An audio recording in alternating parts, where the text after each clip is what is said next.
All right, our study looked at whether Barack Obama's presence and dominance in the media inspired African Americans to do better on test taking than they did when he was not as prominent. So how did you find the participants for your study, and who took part in the study? Well, Vanderbilt University has a something called eLab, which is 100,000 subjects around the world, around the U.S. and the world, who have agreed to participate in all kinds of research studies. And this is a way that we could reach many African American adults and also white adults to participate in the study. So take me through what you actually did. How did you form this study? Well, the idea began last summer when I was talking with one of my eventual co-authors, and he had done research on what's called the stereotype threat effect, and also role models. And I had done work on discrimination and perceptions of justice in organizations, especially racial differences between blacks and whites. But we were talking about Obama and said, you know, will this change the world? Will this change the way that people perceive race? Will the kind of things we've been researching still be researched in the future? And we got to talking and we thought, you know, we're about 2 weeks away from the convention, and Obama was going to be nominated. And the question was, would this change the world? And we suddenly realized that if we had that question, we better get the data now, because after it's happened, you can't really track before and after. So we quickly went to design a study and tried to get it out before the convention. So we would have a measure of how people reacted before Obama was as prominent as occurred with his convention speech. So explain to me, did you ask these students just, you didn't ask them questions about Obama, you just happened to tie them in with events? These weren't students, these were actually adults. And so we had them participate.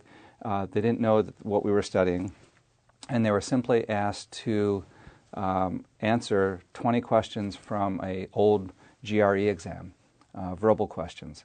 So these were standard test questions, and the issue was how many would they get right.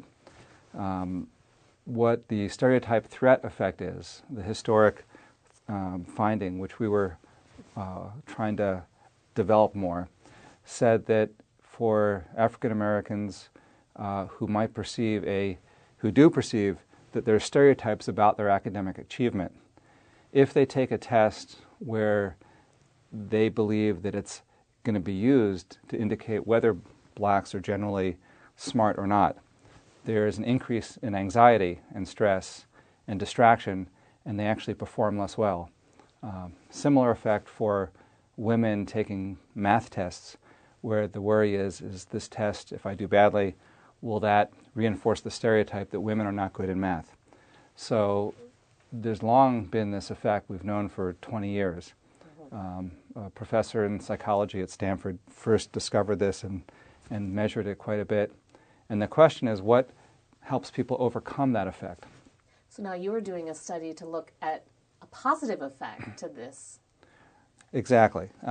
So the traditional effect is you might see a worsening of test scores for African Americans.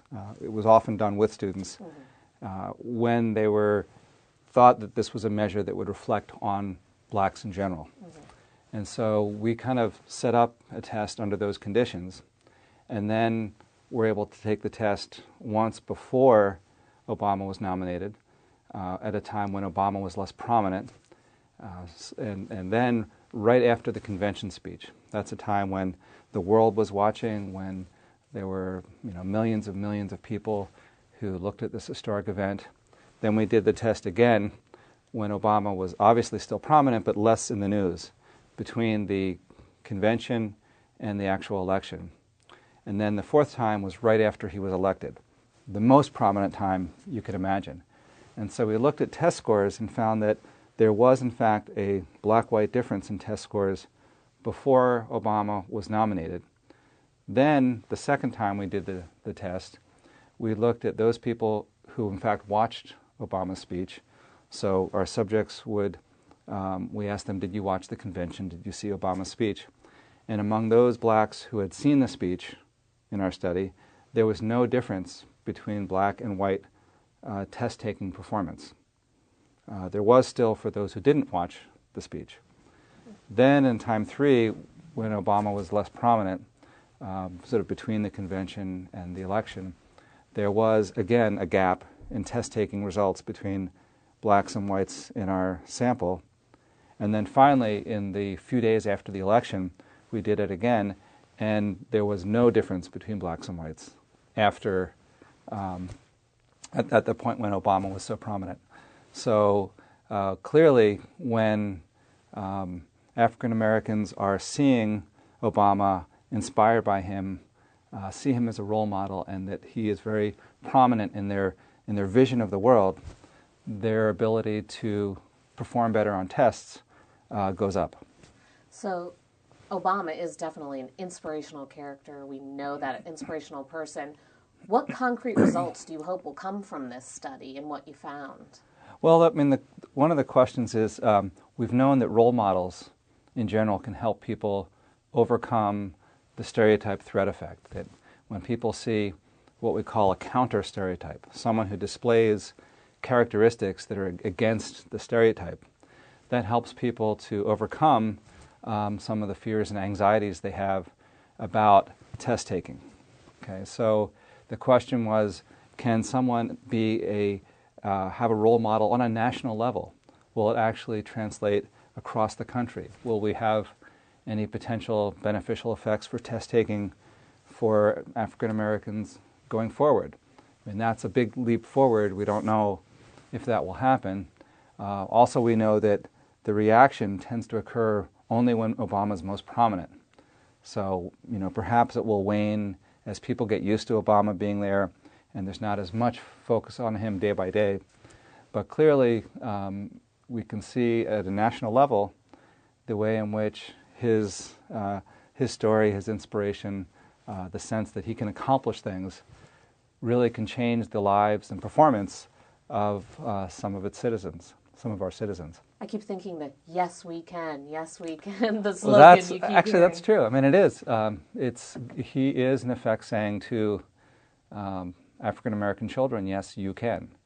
And to think that you don't have to be bound by the stereotypes, which are still there, and which all of our subjects know is still there. You don't have to let that inhibit your ability to perform well. And in fact, we saw that African American subjects in the study performed better on tests when they were inspired by him. That's great. I love a study that has really good news. What are next steps for this? Do you plan another follow-up study or something similar? Well, the question, certainly the election won't happen again. And so we were trying desperately to capture this at a pre-Obama, post-Obama level. One of the questions will be whether this effect has a sustained beneficial effect. Will it drop off? Will, in fact, if he goes through rough patches and people aren't as positive about him, will that undermine the effect? One thing you might say, what might African American parents do because of this? Well, clearly it helps test takers at the point when they're seeing and thinking about Obama. So maybe to pull out that coffee table book that you bought after the inauguration and tell stories about Obama the night before the test. That might have some beneficial effects. Wonderful. Is there anything else that you wanted to talk to me about or tell me about the study that we missed? Well, one thing was interesting is we weren't sure whether the black subjects who took the test would still feel that there was a stereotype threat anxiety. What we found in our data was that our subjects still were worried about performing and reinforcing stereotypes. So that didn't go away. But what Obama apparently did was to inspire them to overcome that fear and that anxiety. So the basic conditions of the world aren't changed, but the ability of subjects, of the respondents, to go beyond that, to not be limited by those effects, is what we saw.